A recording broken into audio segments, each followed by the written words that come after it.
এই তো মা এসে গেছে, তোমার জন্যই বসে আছি। বাবাকে বললে সব কথা? হ্যাঁ, বলতে গেছি, বলবো না? সব কথা বলেছি। বাবা কি বললো? দিদি যুদ্ধবিদ্যা শেখা বন্ধ করবে তো? না না, মহারাজ আমার কথা মেনে নেবেন কি? আমার কথা শুনে রেগে গেলেন।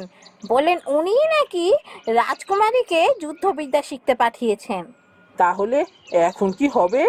বাবা নিশ্চয়ই অন্য কিছু চিন্তা করে রেখেছে, ওই জন্যই দিদিকে এইসব শেখাচ্ছে। দেখো, বাবা আমাকে সিংহাসনে বসাতে চান না, নিশ্চয়ই দিদিকেই বসাবে।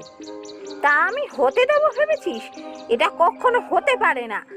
সিংহাসনে বসার একমাত্র অধিকার তোর আছে। তুই বসবি সিংহাসনে, তুই কিচ্ছু চিন্তা করিস না। কিন্তু এখন আমাদের হাতে করার মতো কি আছে বলো? বাবা যেটা